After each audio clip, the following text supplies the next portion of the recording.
I am a Filipino, Carlos P. Romulo. I am a Filipino and carrier of the glorious past, hostage to the uncertain future.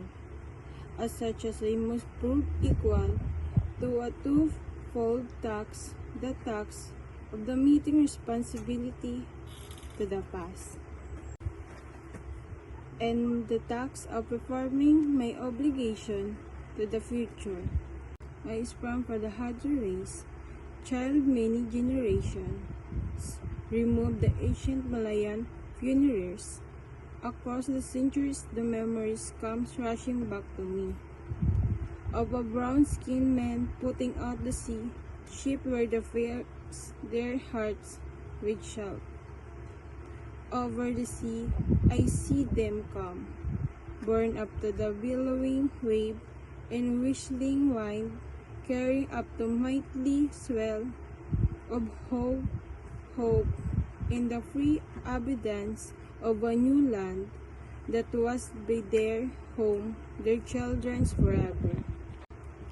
This is the land they shout and found. Every inch shores their eyes were set upon.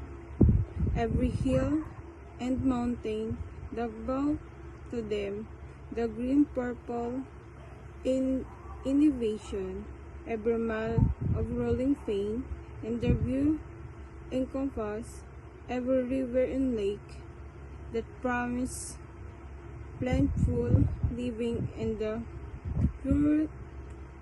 fruitfulness. Cormorants is a hallowed spot of me. By the strength of their hearts and hands, by every right of law, human and divine, these lands and all of the fortunes thereof, their back five soil, the sea and lakes and rivers teeming with fish, the forest with their exhaustible wealth in the wildlife and timber, the mountains their boils soil with minerals wool of the rich and happy lands has been, for the country without number, the land of my father, this land received in trust from them, and in trust will pass into my children, and also until the world is no more. I am a Filipino. In my blood runs the immortal seed, and her seed that flowered down the centuries in deeds of the courage and defiance. In my veins yet falls in same hot blood, and set Lapu-Lapu to the battles against the first invader of this land, that neared Lacandula in the combat against the allied foe, and dropped Diego Silang and the Gui into rebellion against the foreign oppressors.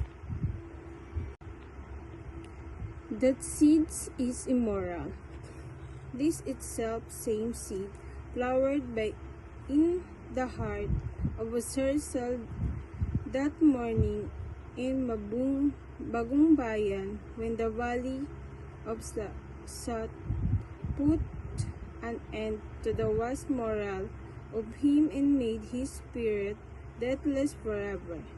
The same that flowered in the hearts of Bonifacio in Balintawak, of Gregorio del Pilar at Terad Pass, of Antonio Luna in Kalumpit, that bloom in flowers of structure in the sad heart of Emilio Ginaldo and Palanan, and yet burst forth royalty against the proud hearts of Manuel L. Quezon, with the stood in last on the threshold ancient Malacañang Palace, in the symbolic act of position and racial vindication.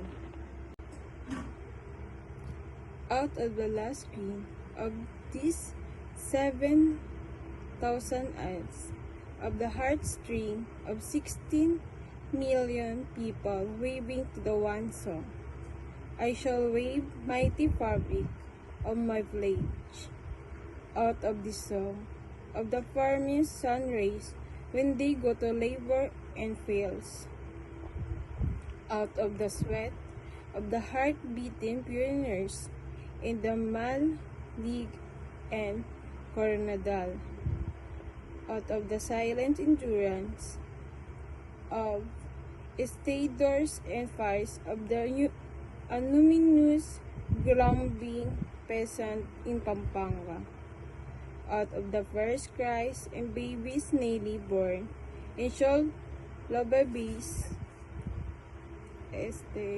lullaby that mothers sing out of the crushing of gears and rain and trombons in the factories, out of the church, plowshare upturning the earth, out of the limits patient of teachers in the classroom, and doctors, clinics out of dropped shoulders, marching I shall make pattern by my plot of my plot. I am a Filipino born to freedom.